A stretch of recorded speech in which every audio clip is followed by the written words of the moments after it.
आपण स्वतंत्र Plainfield Christian science church कडून साप्ताहिक बायबलचा धडा ऐकत आहात. प्लेनफील्ड, अमेरिकेच्या न्यूजर्सी येथे आहे. अधिक माहितीसाठी आमच्या वेबसाईटला भेट द्या. www.plainfieldcs.com.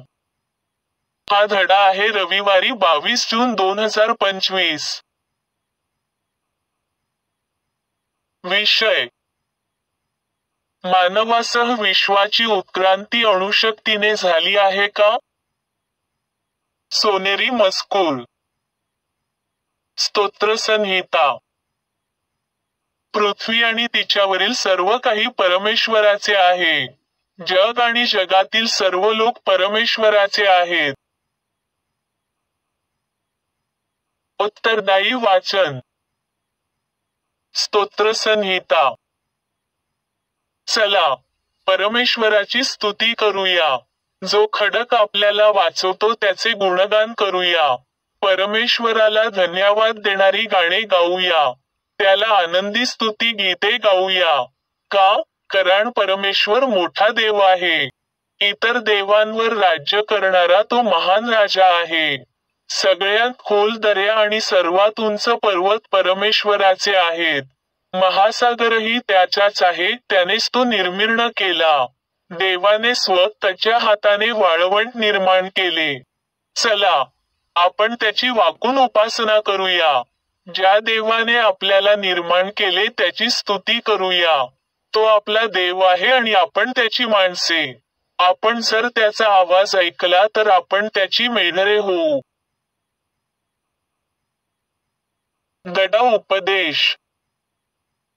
बायबलपासून. स्तोत्रसंहिता. देव आमचे सामर्थ्य साठवण्याचे भांडार आहे. आम्ही संकटकाळी त्याच्याजवळ नेहमी मदत शोधू शकतो. म्हणून जेव्हा भूकंप होतात आणि पर्वत समुद्रात पडतात तेव्हा आम्हाला भीती वाटत नाही. समुद्र जेव्हा खवळतो आणि पर्वत थरथर कापायला लागतात तेव्हाही आम्हाला भीती वाटत नाही. एक नदी आहे आणि तिचे ओढे नाले देवाच्या शहरात, सर्वशक्तिमान देवाच्या सर्वात पवित्र शहरात सुख समृद्धी आणतात. देव त्या शहरात आहे म्हणून त्याचा कधीही नाश होणार नाही. देव सूर्योदयाच्या पूर्वीच मदत करेल. जेव्हा परमेश्वर रागाने गरजेल आणि पृथ्वी कोलमडेल तेव्हा ती राज्ये भीतीने थरथर कापतील. ती राष्ट्रे पडतील. तो सर्वशक्तिमान परमेश्वर आपल्या बरोबर आहे. याकोबाचा देव ही आपल्यासाठी सुरक्षित जागा आहे. परमेश्वर ज्या शक्तिशाली गोष्टी करतो त्या बघ. तो पृथ्वीवर ज्या भयंकर गोष्टी आणतो त्या बघ.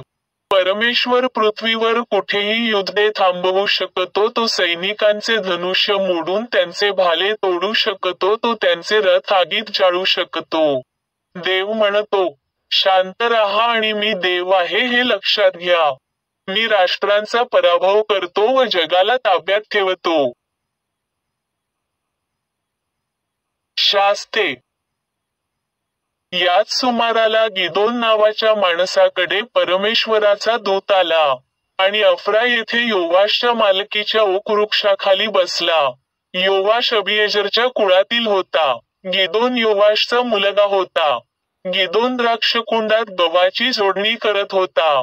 परमेश्वराचा दूत गिदोनच्या शेजारी बसला. गिदोन मिद्यानांपासून गहू लपवून ठेवत होता.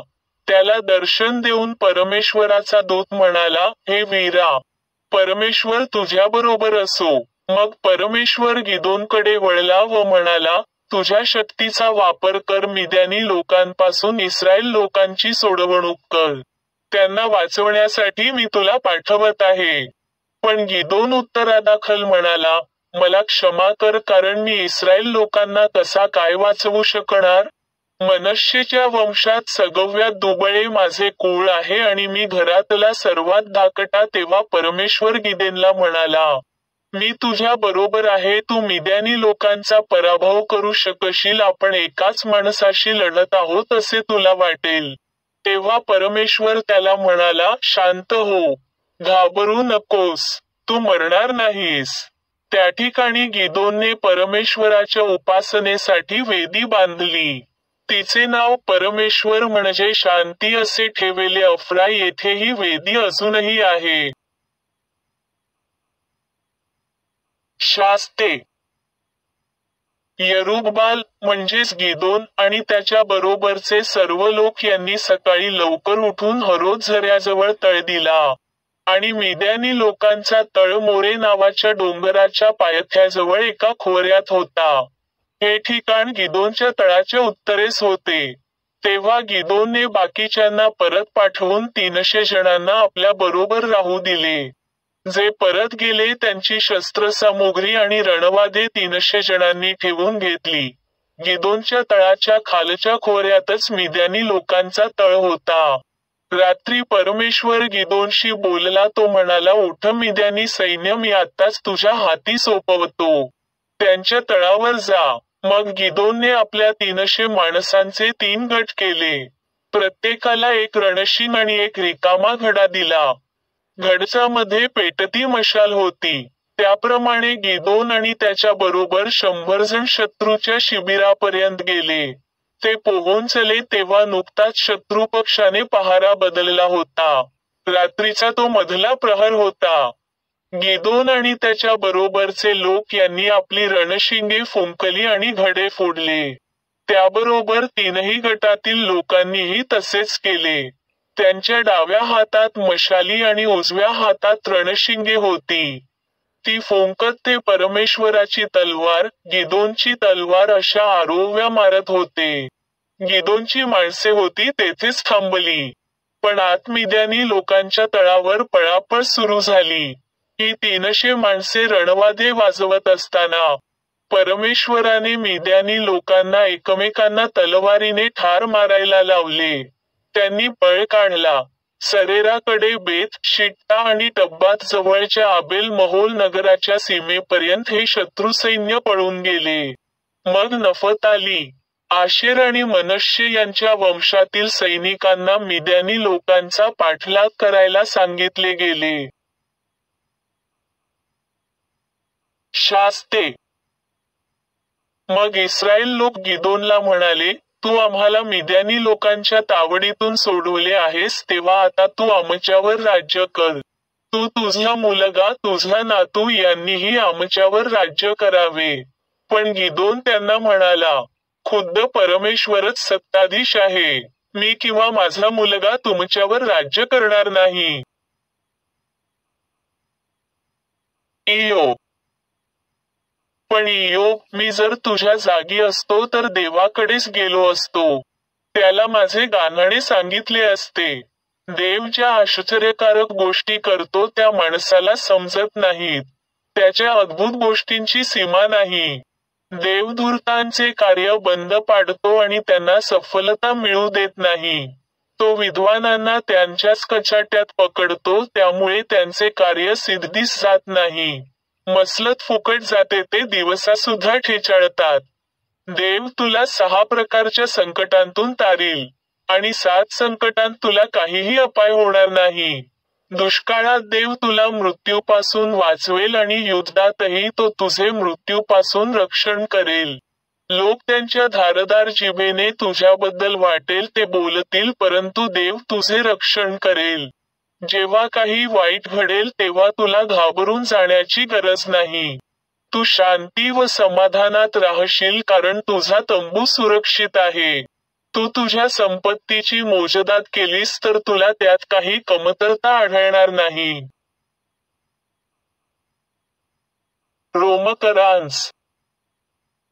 प्रत्येकाने वरिष्ठ अधिकाऱ्याच्या अधीन असावे, कारण देवाने नेमल्यावाचून अधिकार स्थापित होत नाही व जे आहोत ते देवाने नेमलेले आहेत. Science textbook science and health with की टू द शास्त्रवचने कडील परस्पर संबंधित परिच्छेद वाचले. विज्ञान आणि आरोग्य. देव विश्वाची निर्मिती करतो आणि त्याचे नियंत्रण करतो, ज्यामध्ये मानवाचाही समावेश आहे. हे विश्व आध्यात्मिक कल्पनांनी भरलेले आहे, ज्या तो विकसित करतो आणि त्या त्या मनाच्या आज्ञाधारक असतात जे त्यांना निर्माण करते. देव आपल्या प्रेमाची संपत्ती समजूतदारपणा आणि आपुलकीमध्ये ओततो, आपल्या दिवसानुसार आपल्याला शक्ती देतो. दैवी प्रेम स्वतःच्या कल्पनांना आशीर्वाद देते आणि त्यांची संख्या वाढवते, त्याची शक्ती प्रकट करते. माणसाला माती कसायला लावली जात नाही. त्याचा जन्मसिद्ध हक्क प्रभुत्व आहे, अधीनता नाही. तो पृथ्वी आणि स्वर्गातील श्रद्धेचा स्वामी आहे, तो स्वतः केवळ त्याच्या निर्मात्याच्या अधीन आहे. हे अस्तित्वाचे विज्ञान आहे. नैतिक आणि आध्यात्मिक शक्ती ही आत्म्याची असते, ज्याच्या हातात वारा आहे. आणि ही शिकवण विज्ञान आणि सुसंवादाशी सुसंगत आहे. विज्ञानात देवाविरुद्ध तुमची कोणतीही शक्ती असू शकत नाही आणि भौतिक इंद्रियांनी त्यांची खोटी साक्ष सोडली पाहिजे. चांगल्यासाठी तुमचा प्रभाव तुम्ही योग्य तराजूत टाकलेल्या वजनावर अवलंबून असतो. तुम्ही जे चांगले करता आणि मूर्त रूप देता तेच तुम्हाला एकमेव शक्ती देते. वाईट म्हणजे शक्ती नाही, ती शक्तीची थट्टा आहे, जी दीर्घकाळात तिची कमकुवतपणा दाखवते आणि कधीही उठत नाही. दैवी विज्ञानात जिथे प्रार्थना मानसिक असतात, तिथे सर्वजण संकटात एक अतिशय उपस्थित मदत म्हणून देवाचा वापर करू शकतात. प्रेम त्याच्या अनुकूलतेत आणि देणग्यांमध्ये निःपक्षपाती आणि सार्वत्रिक आहे.